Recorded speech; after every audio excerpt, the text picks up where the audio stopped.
Complaining is not a personality trait, it's a habit. And like all habits, it starts small. A frustration here, a comment there. But over time, it compounds. Before you know it, you've become the person who sees problems in everything. What you complain about reveals what you refuse to fix. If you complain about the same thing more than once without changing it, you've made a choice. You've chosen to stay stuck. Each time you complain, your brain creates pathways that make it easier to complain the next time. Neurons that fire together, wire together. The more you complain, the more naturally it comes. The brain becomes efficient at negativity. Every complaint is practice. You're rehearsing helplessness. You're training yourself to feel powerless, and eventually that becomes who you are. Venting is not the same as complaining. Venting is processing emotion so you can move forward. It happens once, maybe twice, then you let it go. Complaining is repetition without resolution. It's bringing up the same issue over and over with no intention of changing it. Venting seeks relief. Complaining seeks validation. People avoid chronic complainers, not out of malice, out of survival. At first they'll listen, but eventually they stop calling. They stop inviting you. They quietly distance themselves because being around you drains them. In the workplace, complaining is a career killer. Who gets promoted? The person who identifies problems or the person who solves them? Complainers don't get raises. They don't get leadership roles. Because complaining signals one thing: you lack agency. Even if you're competent, chronic complaining will overshadow everything else. You'll be known as that person. And once that reputation sticks, it's almost impossible to shake. Every complaint costs you energy, focus, and momentum. When you complain, you're directing mental resources toward the problem, not the solution. Imagine two people stuck in traffic.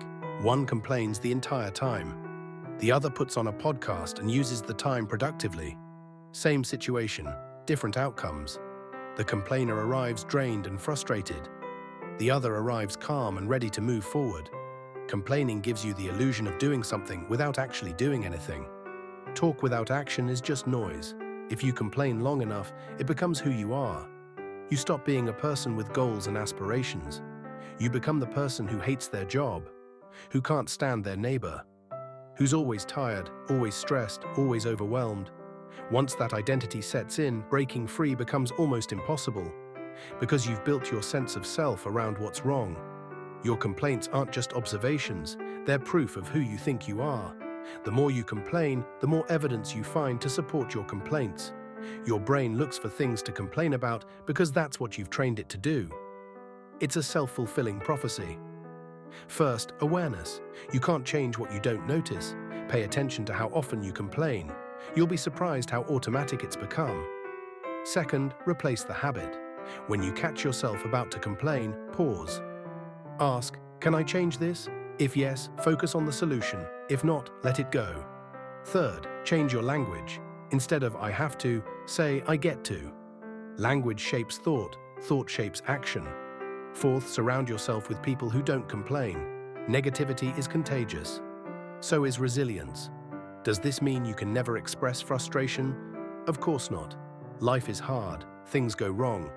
Pretending everything is fine when it's not is just as damaging as chronic complaining.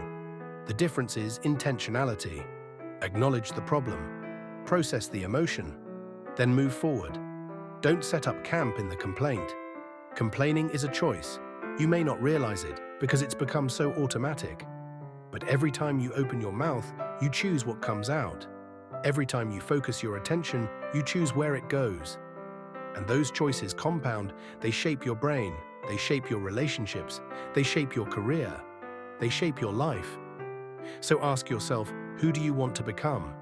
The person who sees problems, or the person who finds solutions?